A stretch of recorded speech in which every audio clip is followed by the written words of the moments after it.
नमस्ते, मैं हूं संजय दीक्षित और आप देख रहे हैं दी जयपुर डायलॉग्स।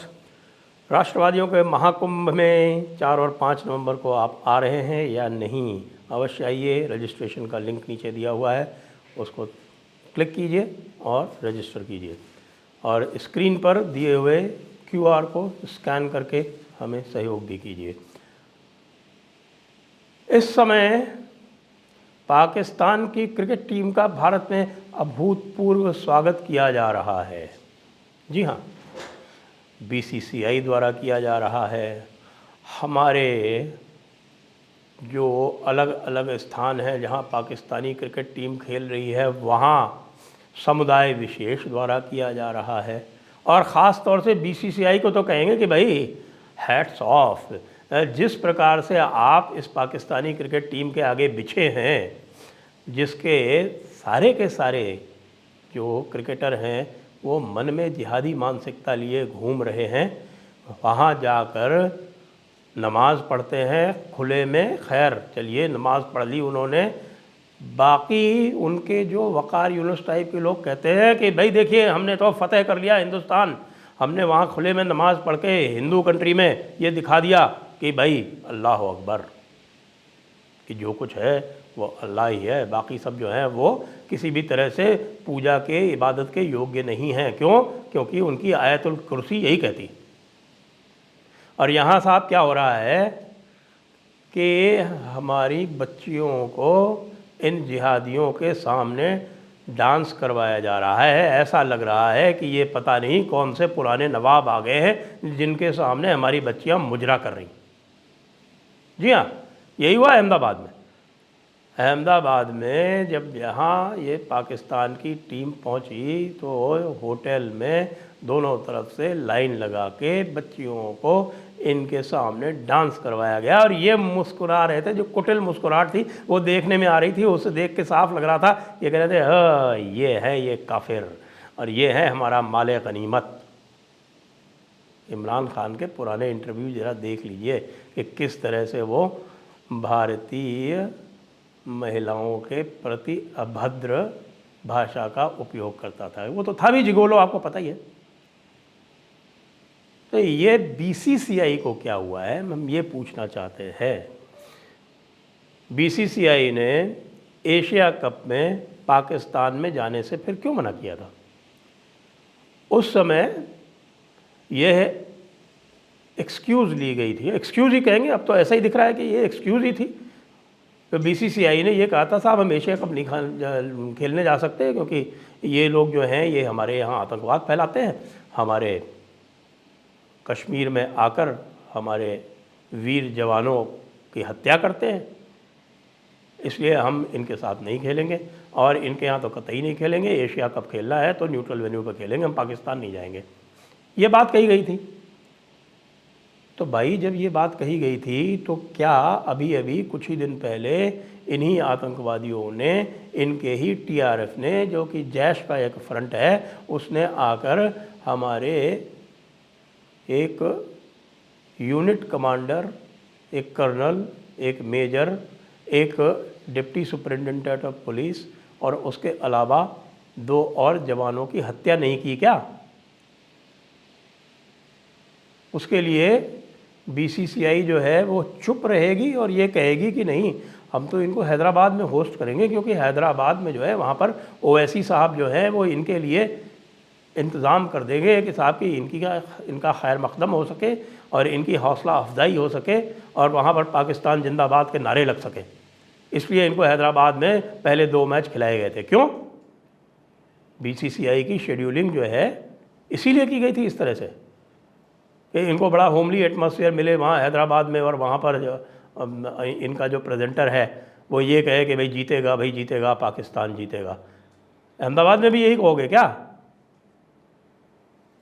अब Roger Binny the great secular जो है वो अध्यक्ष है इस समय BCCI के, और जय शाह, अमित शाह जी के सुपुत्र जो है वो सेक्रेटरी है। अहमदाबाद उनकी कर्मस्थली है। अहमदाबाद में अभी तक हम तो कर्णावती कहते हैं, लेकिन प्रयागराज तो हो गया, औरंगाबाद संभाजी नगर हो गया, उस्मानाबाद धाराशिव हो गया, अहमदाबाद अभी तक कर्णावती नहीं हुआ। संभवतः ये लगता है कि यह जो एक हिंदुत्व की प्रयोगशाला थी गुजरात, वो अब सेक्युलरिज्म की प्रयोगशाला बनने जा रही है क्या? बीसीसीआई से हम पूछना चाहते हैं कि आपने ओपनिंग सेरेमनी तो नहीं की, ठीक है, और लोगों ने इसको कोई माइंड भी नहीं किया बहुत कि साहब आपने ओपनिंग सेरेमनी नहीं की, लेकिन ये भारत पाकिस्तान मैच में आप ये अरिजीत सिंह को बुला के और अमिताभ बच्चन और अलग अलग सितारों को बुला के और इसको पब्लिसाइज करके ये भारत और पाकिस्तान मैच को एक बहुत विशेष क्या आप दिखाना चाहते हैं भाई? आप जो है वो पुरानी जो अमन की आशा जिसको हमने त्याग दिया और जिसको स्वयं मोदी जी ने कहा था कि भाई आतंक और बातचीत एक साथ नहीं चल सकते, लेकिन आतंक और मेहमान नवाजी एक साथ चल सकते हैं, क्यों? बीसीसीआई, आपका यही मानना है क्या? यह है तो बता दीजिए। हमारी पब्लिक जो है वो भारतीय टीम को हाथों हाथ इसलिए लेती है क्योंकि वो विश्व विजेता ही नहीं है, अपितु इस जिहादी तंजीम का जब भी मौका मिलता है मान मर्दन करते हैं, अच्छी तरह से उसको रगड़ते हैं। अभी पाकिस्तान में रगड़ा है उनको बुरी तरह से, 228 रन से हराया। तो जब 228 रन से हराया तो पूरे देश ने सेलिब्रेट किया। यहाँ आप क्या कराना चाहते हैं? यहाँ आप मैच नहीं करवा के जो सेलिब्रेशन है वो उसके पहले ही करवा लेना चाहते हैं। यदि कहीं पाकिस्तान की टीम अहमदाबाद में जीती ना, तो आप जानते हैं क्या होगा? आपके कालूपुर में है, जी हाँ, आपकी नाक के नीचे पटाखे चलेंगे। और ये जो रिजवान है ना, ये फिर से वहाँ अहमदाबाद में बीच पिच में बैठ के नमाज पढ़ेगा और कहेगा कि साहब कि अल्लाह ने हमको जीत दिलाई। वैसे तो बार बार ये कहते रहते हैं, 7 बार तो ये हार चुके हैं।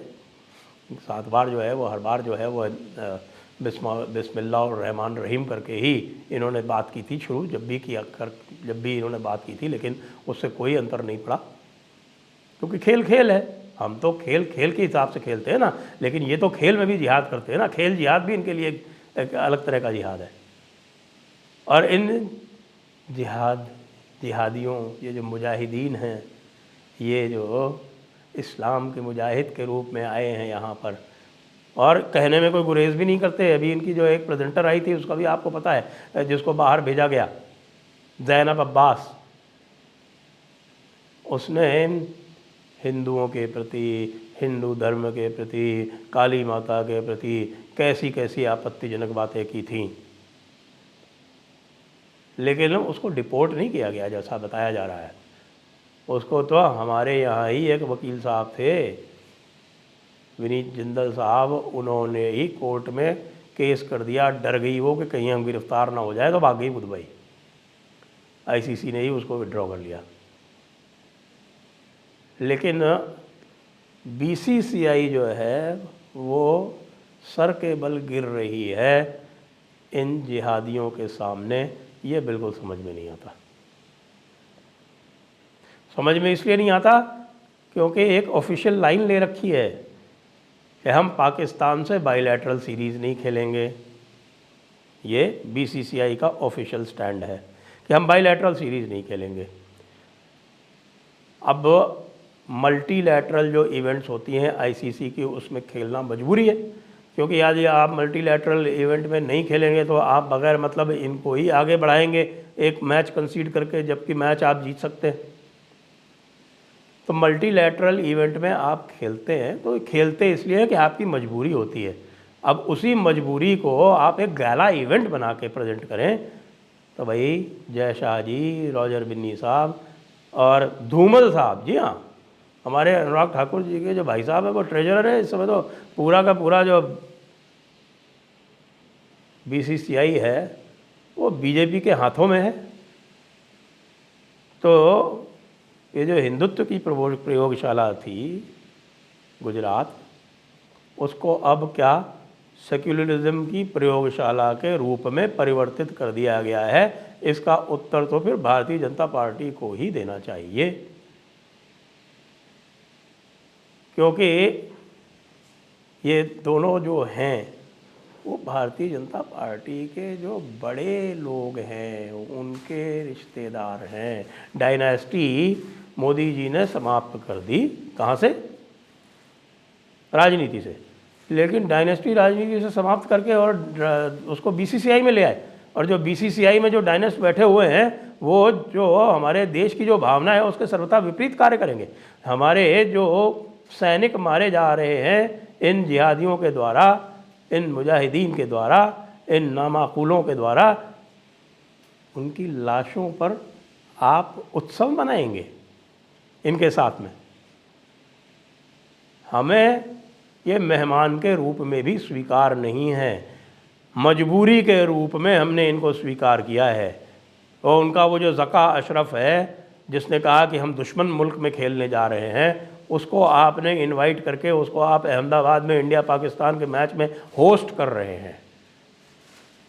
और पहले तो आपने बड़े तेवर दिखाए कि हम इनको वीज़ा नहीं देंगे, हम इनके जर्नलिस्ट को नहीं बुलाएंगे, और अब अचानक झुक गए। बीसीसीआई वालों शर्म करो, वरना जनता जो तुमको सर आँखों पर रखती है वो जनता दूसरा तरीक़ा भी जानती है। और मैं अनुरोध करूंगा मोदी जी से और अमित शाह जी से कि आप देखिए ये हो क्या रहा है, किस प्रकार का संदेश दिया जा रहा है। बीसीसीआई वालों होश की दवा करो। जय हिंद, जय भारत, वंदे मातरम।